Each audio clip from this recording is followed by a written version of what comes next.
तो प्यारे साथियों को तो कांस्टेबल भर्ती की विज्ञप्ति है वो जारी कर दी गई है। इसमें मैं आपको बताऊंगा कि सबसे पहले तो आपका जो है शारीरिक दक्षता से रिलेटेड है वो एग्जाम होगा। कहने वाला आपको फिजिकल पास करना होगा सबसे पहले। इसके बाद में आपकी ऑनलाइन परीक्षा होगी। अब ऑनलाइन परीक्षा के अंदर क्या सिलेबस रहेगा, कितने आपको नंबर लाने जरूरी है इसके अंदर, और यदि किसी को SC ST से कितने % छूट दी गई है वो मैं आपको बताऊंगा। और यदि आपके चश्मा आया हुआ है तो उनके लिए आपको क्या करना होगा, और कितनी हाइट चाहिए, आपको कितनी दौड़ लगानी है, इस वीडियो के अंदर मैं पूरी जानकारी दूंगा। यदि आप चैनल पर पहली बार हो तो जरूर सब्सक्राइब कर लेवे। तो सबसे पहले तो मैं बात करता हूँ कि यहाँ पर आपके जो पात्रता परीक्षा है, जो आपने पात्रता परीक्षा दी है, तो उसके अंदर आपके 40% मार्क्स लाने जरूरी है। जो सामान्य है, पिछड़ा वर्ग है, अति पिछड़ा वर्ग है, उनके 120 अंक लाने जरूरी है। जो 12वीं पास के एग्जाम दिया आपने CET का, और इसके बाद में 40% जरूरी है। और जो अनुसूचित जाति मतलब SC ST से है उनको 108 नंबर चाहिए, कहने मतलब 36% होने चाहिए। और यदि कोई TSP एरिया से है तो उनको 90 अंक नंबर चाहिए, कहने वाला 30% चाहिए। अब ये जो ऑनलाइन आवेदन है वो 7 तारीख 8वां महीना, कहने वाला 7 अगस्त से स्टार्ट हो जाएंगे और 27 अगस्त से इसकी लास्ट डेट है। और इसके बाद में यदि आप संशोधन करना चाहते हो तो 30/8/2023 इसकी लास्ट डेट होगी। मैं आपको जल्दी जल्दी इंपॉर्टेंट इसमें बातें बता रहा हूँ, किस प्रकार से ये आप आवेदन कर सकते हो वो इसमें लिखा है, तो आप पढ़ सकते हो। यदि आवेदन खुद करना चाहते हो तो आप, यदि आपने 1 टाइम रजिस्ट्रेशन करवा रखा है तो आपको वापस पैसे देने की जरूरत है नहीं, क्योंकि ये SSO ID के अंदर जाकर के आपका फॉर्म फिल हो जाएगा, ठीक है। अब देखो, इसके अंदर यदि किसी ने 1 टाइम रजिस्ट्रेशन नहीं किया है तो अति पिछड़ा वर्ग है, राजस्थान से बाहर के आवेदक है, और यदि कोई सामान्य वर्ग या क्रिमिलेयर श्रेणी का कोई पिछड़ा वर्ग है तो उसके 600 रुपये लगेंगे 1 टाइम रजिस्ट्रेशन के। और यदि किसी ने राजस्थान के नॉन क्रिमिलेयर श्रेणी के पिछड़ा वर्ग है, अति पिछड़ा वर्ग है, आर्थिक है, कहने मतलब जो OBC है, SC ST है, शहर या जनजाति, उनके 400 रुपये 1 टाइम रजिस्ट्रेशन के। अब शारीरिक दक्षता और मापतोल परीक्षा में सामान पात्रता परीक्षा है, जो सीनियर सेकेंडरी लेवल 12वीं पास लेवल का जो आपने एग्जाम दिया है उसके अंदर 15 गुना अभ्यर्थियों को लिया जाएगा। और शारीरिक सबसे पहले दक्षता इसमें एग्जाम होंगे आपके। और मैं आपको बता देता हूँ, यहाँ आरक्षण है कि महिलाओं के लिए 30% आरक्षण है, कि महिला आपको 30% इसमें दिखेगी। अच्छा, भूतपूर्व सैनिकों के लिए आरक्षण वगैरह इसमें दिया गया है।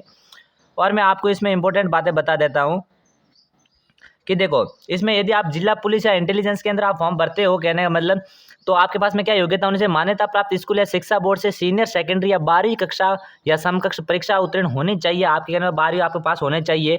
और पुलिस यदि दूर संचार के अंदर आप करना चाहते हैं तो मान्यता प्राप्त स्कूल शिक्षा बोर्ड से भौतिक विज्ञान और गणित और कंप्यूटर के साथ में विज्ञान विषय में सीनियर सेकेंडरी या 12वीं कक्षा आपके समकक्ष होने, कहने वाला आपके मैथ ले रखी हो 12वीं के अंदर, तो आप पुलिस दूर संचार के अंदर फॉर्म भर सकते हैं इसमें अंदर। और फिर मैं आयु सीमा की बात करूं तो देखो, जो सामान्य वर्ग है आप कैटेगरी वाइज देख लेना। मैं सामान्य वर्ग की बता रहा हूँ कि 1/1/2006 महिला 1/1/2006 से पहले नहीं होनी चाहिए। और जो पुरुष है वो 2/1/2000 या इसके बाद वाला होना चाहिए। इससे पहले यदि किसी जन्म तिथि है तो वो फॉर्म नहीं भर सकता, इस बात का ध्यान रखें। अब नेक्स्ट है कांस्टेबल चालक आवेदकों के लिए। इसके अंदर जो कांस्टेबल आवेदक है, इसके अंदर मैं पुरुष की बात करूं तो इसके अंदर 2/1/1997 से पहले का नहीं होना चाहिए, बाद में होने का चलेगा। निम्न तिथि से पूर्व का जन्म नहीं हो, इस बात का ध्यान रखना। शारीरिक मापदंड की बात करूं तो जिसमें न्यूनतम ऊंचाई है वो 168 सेंटीमीटर पुरुष के लिए होनी चाहिए और महिला के लिए 152 सेंटीमीटर होनी चाहिए। और न्यूनतम सीनाएं केवल पुरुषों के लिए बिना फुलाई 81 सेंटीमीटर और फुलाने पर 86 सेंटीमीटर का होना चाहिए, यानी फुलाव कम से कम 5 सेंटीमीटर होना चाहिए। और महिला के लिए कोई लागू नहीं है सीने के फुलाव पर, ठीक है। अब न्यूनतम वजन है केवल महिलाओं के लिए लागू नहीं है, और पुरुष के लिए लागू नहीं है, और महिलाओं के लिए 47.5 किलोग्राम का वजन जरूरी है। इससे यदि कम महिला है कोई तो इसमें फॉर्म आप नहीं भर सकते। और इसके बाद में घुटने आपस में टकराने, नसें फुली हुई होना, भेंगापन है, रतौंधी है, रंग दृष्टि दोष है, हकलाना है, अगलाकर बोलना है, पैर समतल है, हर्निया है या शल्य प्रॉब्लम है या कुछ और भी आपको विकृति है तो वो आपको नहीं होनी चाहिए। यदि है तो आप फॉर्म नहीं भर सकते इसमें। अब मैं नेक्स्ट बात करता हूँ इसके अंदर कि आपका परीक्षा का क्या रहेगा इसके अंदर, कि भर्ती का किस प्रकार से चयन होगा। तो शारीरिक दक्षता या मापतोल से बात करूं मैं यहाँ पर, तो यहाँ पर देखो आपके एग्जाम तो हो गई। इसके बाद में आपके जो शारीरिक दक्षता होगी उसके बाद में जो कंप्यूटर आधारित, कहने का मतलब शारीरिक दक्षता जो नंबर होंगे वो आपको जुड़ेंगे, ठीक है। और कंप्यूटर आधारित जो परीक्षा है उसके अंदर आपके 150 नंबर का क्वेश्चन होगा। और इसके बाद में दक्षता परीक्षा के अंदर है वो लागू नहीं है यहाँ पर कांस्टेबल सामान्य के अंदर। और कांस्टेबल चालक या घुड़सवार है, श्वान दल है, इसमें कोई है तो इसके अंदर 30 नंबर आपके जुड़े जाएंगे दक्षता परीक्षा। और फिर है विशेष योग्यजन के लिए, इसके अंदर यदि कोई कांस्टेबल सामान्य में भरता है तो कोई डिप्लोमा वगैरह डिग्री वगैरह है तो आपके 20 नंबर जोड़े जाएंगे, बाकी वालों में लागू नहीं है। और अंकों का योग टोटल 170 हो जाएगा। और मैं नेक्स्ट बात करता हूँ यहाँ पर, तो देखो कांस्टेबल सामान्य और चालक बैंड घुड़सवार और श्वान दल और पुलिस दूरसंचार है तो पुरुष है वो 25 मिनट के अंदर 5 मिनट तय करने होंगे, महिला 35 मिनट के अंदर और भूतपूर्व सैनिक है तो 30 मिनट के अंदर पार करनी होगी। और ट्राइबल क्षेत्र से है तो वो 30 मिनट हो जाएगा 5 किलोमीटर के लिए। अब है शारीरिक मापतोल, इसके अंदर कंप्यूटर आधारित परीक्षा होगी। इसमें सिलेबस की बात करें यहाँ पर तो विवेचना, तार्किक योग्यता और कंप्यूटर सामान्य के क्वेश्चन है वो 60 नंबर के पूछे जाएंगे।